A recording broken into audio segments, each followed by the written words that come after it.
सभी भक्तों का मंगल हो। सादर जय श्रीमन नारायण। हर हर महादेव। आज मैं आपको बता रहा हूं कि राधा नाम का महिमा क्या है।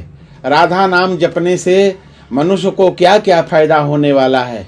एक सबसे दुनिया में इस पृथ्वी पर एक सबसे बड़ा पापी रहता था। वो कभी राधा नाम का जप नहीं किया था, भगवान का नाम कभी नहीं लिया था।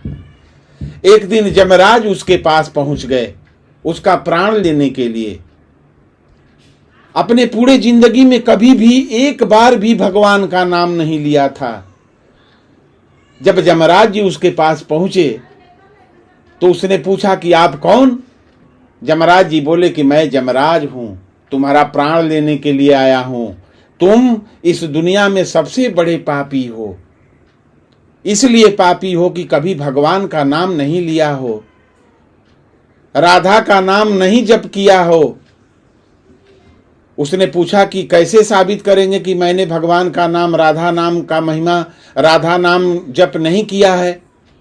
उसने कहा कि मेरे रजिस्ट्री और बही खाता में लिखा है कि तुम एक बार भी भगवान का नाम का जप नहीं किए हो। लेकिन जब यमराज जी उससे बात कर रहे थे तो उसने एक बार दो बार राधा नाम का जप कर लिया, क्योंकि राधा नाम उसके मुख पर आ गया। यमराज जी कहे कि मैं तुम्हें ले जाऊंगा। यमराज जी से प्रश्न किया ओ पापी कि आखिर राधा नाम जपने से क्या फायदा है, उसका महिमा क्या है। यमराज जी बड़े चक्कर में पड़ गए। यमराज जी सोचने लगे कि ये तो मैं नहीं जानता हूं कि राधा नाम का महिमा क्या है, इसको जपने से क्या फायदा है। और वो पापी ने यमराज जी से प्रश्न कर दिया कि आखिर इसको जपने से क्या फायदा होगा। यमराज जी पड़ गए चक्कर में। यमराज जी सोचे कि अब क्या करूं, तो कहे कि सुनो, मैं तो नहीं जानता हूं कि राधा नाम जपने का महिमा क्या होगा, उसका फल क्या होगा। तो उस पापी ने कहा कि आखिर कौन जानता है, उसको बताइए। तो उसने कहा, यमराज जी कहे कि शायद ब्रह्मा जी जानते होंगे इस बात को। उस पापी ने कहा कि तब ब्रह्मा जी के पास मुझे ले चलिए,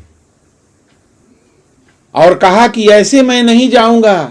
कैसे जाऊंगा? तो मेरे लिए डोली लाओ, 4 कहार उसमें लगेंगे और 4 कहार लगेंगे, उस डोली पर बैठकर जाऊंगा। इतना बड़ा वादा करवा लिया यमराज जी से कि ऐसे मैं जाने वाला नहीं हूं। डोली और कहार के साथ मैं ब्रह्मा जी के पास चलूंगा। यमराज जी पड़ गए चक्कर में।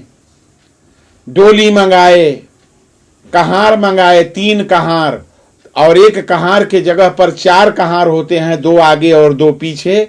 लेकिन कहे कि नहीं, 3 कहार, 2 आगे रहेंगे और एक पीछे, और एक यमराज जी आप उस डोली में लग जाइए। यमराज जी पड़ गए चक्कर में कि मैं तो इसके पास से आकर के घोर चक्कर में पड़ गया। यमराज जी क्या किए कि डोली में वो बैठ गया और यमराज जी भी पीछे डोली में लग गए एक कहार के जगह पर। अब लेकर के ब्रह्मलोक में चल दिए। जब ब्रह्मा जी दूर से ही देखे कि अरे बाप रे बाप, इसमें यमराज जी किसी व्यक्ति को लेकर के स्वशरीर मेरे लोक में पहुंच गए। ब्रह्मा जी विचार करने लगे कि इसका मतलब कि पृथ्वी के सबसे बड़ा धर्मात्मा व्यक्ति आ रहा है मेरे पास। यमराज जी उतर कर डोली रख दिया गया। यमराज जी उतर करके ब्रह्मा जी के पास गए। ब्रह्मा जी पूछे कि यमराज जी कौन व्यक्ति है जो इसको डोली में बैठा कर स्वशरीर मेरे धाम को ले आए हैं। यमराज जी बोले कि सरकार, ये पापी व्यक्ति है, इस संसार में इससे बड़ा पापी कोई नहीं है। एक बार भी भगवान का नाम नहीं लिया है, राधा नाम का जप नहीं किया है। ब्रह्मा जी पूछे कि तब इसको कैसे डोली पर बैठा कर आपने ले आया। यमराज जी बोले कि प्रभु, इससे मैंने कह दिया कि तू संसार के सबसे बड़े पापी हो, तुम एक बार भी भगवान का नाम नहीं लिए हो, राधा का नाम का जप नहीं किए हो। उसने मुझसे पूछ दिया है कि तब आप बताइए कि राधा नाम का महिमा क्या है, राधा नाम जपने से क्या फायदा है। प्रभु, मैं नहीं जानता हूं, इसीलिए आपके पास लेकर आया हूं कि शायद आप जानते हैं कि राधा नाम का महिमा क्या है, इसको बता दीजिए। ब्रह्मा जी भी चक्कर में पड़ गए। उन्होंने कहा कि मैं भी तो नहीं जानता हूं कि राधा नाम महिमा क्या है। जमराज जी कहे कि अरे बाप रे बाप, आप भी नहीं जानते? या तो नहीं, मैं भी नहीं जानता हूं। उस पापी से जाकर जमराज जी कहे कि ब्रह्मा जी भी राधा नाम का महिमा नहीं जानते हैं, अब मैं क्या करूं? तो तब कौन जानता है? जमराज जी बोले कि शायद शंकर भगवान इस महिमा को जानते होंगे। तो कहा वो पापी कि तब एक कहार को डोली से निकाल दीजिए। एक जगह ब्रह्मा जी लग गए और एक जगह जमराज जी लग गए, पीछे दोनों लोग लग गए और 2 कहार आगे लग गए। लेकर के कैलाश चले। लेकर के जब कैलाश चले तो शंकर भगवान देखे कि इसका मतलब कि बहुत बड़ा धर्मात्मा व्यक्ति कोई जमराज जी और ब्रह्मा जी भी इसको लेकर के आ रहे हैं, इसका मतलब कि संसार का सबसे बड़ा धर्मात्मा व्यक्ति है। डोली कैलाश पर रख दिया गया। ब्रह्मा जी और यमराज जी दुहाई लगाते हुए शंकर भगवान के पास पहुंचे। शंकर भगवान पूछे कि कहां से आप लोग आ रहे हैं और ये कौन व्यक्ति है जो आप लोग स्वशरीर इसको अपने कंधे पर बैठा करके कैलाश पहुंचा दिए?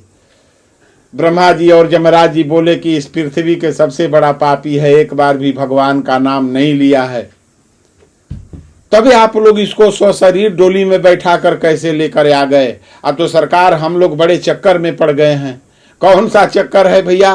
तो चक्कर ये है कि ये पूछ दिया है कि हमने, यमराज जी बोले कि हमने गया इसका प्राण लेने के लिए, और प्राण लेने के लिए मैंने कह दिया कि तुम संसार के सबसे बड़े पापी हो, तुम एक बार भी भगवान का नाम नहीं लिए हो। इसने पूछ दिया है कि तब भगवान का नाम लेने का फायदा क्या है, राधा नाम का महिमा क्या है, आप बताइए तब मैं लूंगा। और हम दोनों ब्रह्मा जी से और यमराज जी से पूछ दिया है कि राधा नाम का महिमा बताइए आप लोग, हम लोग दोनों आदमी नहीं जानते हैं, तो इसलिए आपके पास लेकर के आए हैं। शंकर भगवान मुस्कुरा कर कहे कि ये तो बड़ा चक्कर की बात है, हम भी नहीं जानते हैं कि राधा नाम का महिमा क्या है। जाकर के यमराज जी और ब्रह्मा जी कहे कि शायद भगवान भोले दानी भी नहीं जानते हैं कि राधा नाम महिमा क्या है। तो भगवान शंकर दानी भी नहीं जानते? तो नहीं, ये भी नहीं जानते। तो इसका मतलब कि ये नहीं जानते हैं, तो कौन जानता होगा? तो शायद साकेत लोग गौलोक में जो भगवान विष्णु हैं वो राधा नाम का महिमा जानते होंगे। तो पापी ने बोला कि तब ठीक है, एक कहार को और निकाल दीजिए और एक डोली में आप भी शंकर भगवान लग जाइए। तो यमराज जी, ब्रह्मा जी और शंकर भगवान डोली में लग गए। अब लेकर के उस पापी को डोली समेत बैकुंठ को लेकर के चले। बैकुंठ में जब लेकर के गए तो शायद भगवान नारायण तो सब चीज जानते हैं। भगवान नारायण सोच रहे हैं कि इसका मतलब कि बहुत धर्मात्मा व्यक्ति पृथ्वी पर से आ रहा है, बहुत पुण्य किया है। तब तो शंकर भगवान, ब्रह्मा जी और यमराज जी इसको डोली पर बैठा करके टांग करके स्वशरीर बैकुंठ पहुंचा दिए। जब भगवान विष्णु पूछे कि आखिर ये व्यक्ति कौन है, यमराज जी बोले कि सरकार ये पृथ्वी के सबसे बड़ा पापी है, इससे बड़ा पापी और कोई नहीं है। इसका मैं प्राण लेने के लिए गया, इसने कहा कि तब यमराज जी बोले कि तुम संसार के सबसे बड़ा पापी हो, तुम भगवान का नाम एक बार भी नहीं लिए हो, तुमको मैं लेने के लिए आया हूं। सरकार ये सवाल कर दिया है कि आखिर राधा नाम का महिमा क्या है, आप लोग बताइए। न ब्रह्मा जी जानते हैं, न शंकर भगवान जानते हैं, न यमराज जी जानते हैं। ये पूछने के लिए ये कहा कि नहीं, तब कौन जानता है? हम लोग आपके पास लेकर आए हैं कि राधा नाम का महिमा क्या है। अब आप ही सरकार में हम लोगों का प्राण बचाइए, नहीं तो ये गजब व्यक्ति से भेंट हो गया। भगवान मुस्कुरा कर कहे, यमराज जी बोले कि प्रभु बता दीजिए राधा नाम का महिमा क्या है। भगवान मुस्कुरा कर कहे कि आप लोग नहीं समझ रहे हैं। एक पापी व्यक्ति जब जिंदगी में एक बार भी राधा नाम का जप नहीं किया है, और यमराज जी आप जब कहे तो 1-2 बार ये राधा नाम बोल दिया है, 1-2 बार बोल दिया राधा नाम, तो आप लोग ब्रह्मा जी, शंकर भगवान, यमराज जी स्वशरीर इसको बैकुंठ पहुंचा दिए, तो भी आप लोगों को पता नहीं चला कि राधा नाम का महिमा क्या है। अब तो आप लोगों को पता हो जाना चाहिए कि पापी व्यक्ति एक बार भी भगवान का नाम, राधा नाम नहीं लिया, फिर भी एक दो बार लिया, इसको सशरीर बैकुंठ आप लोग पहुंचा दिए तो आप लोगों को पता नहीं हुआ कि राधा नाम का महिमा कितना बड़ा है। तो वह पापी एक बार जब राधा का नाम लिया, भगवान का नाम लिया, तो ब्रह्मा जी, शंकर भगवान और यमराज जी उसको डोली पर बैठा करके बैकुंठ पहुंचा दिए। तो आप लोग यदि भगवान का नाम एक बार, दो बार, चार बार दिन में ले लेते हैं तो आप लोगों को भी बैकुंठ मिल जाएगा। ये है राधा नाम का महिमा कि एक बार वह पापी केवल भगवान का नाम लिया, राधा नाम लिया, तो स्वशरीर ब्रह्मा जी, शंकर जी और यमराज जी लेकर के बैकुंठ पहुंचा दिए। ये है राधा नाम का महिमा, ये है भगवान नाम का महिमा। तो सभी भक्तों का मंगल हो। सादर जय श्रीमन नारायण। हर हर महादेव। मेरा यदि वीडियो आप लोगों को सुंदर लगे तो इसे लाइक, सब्सक्राइब, शेयर अवश्य कर देंगे।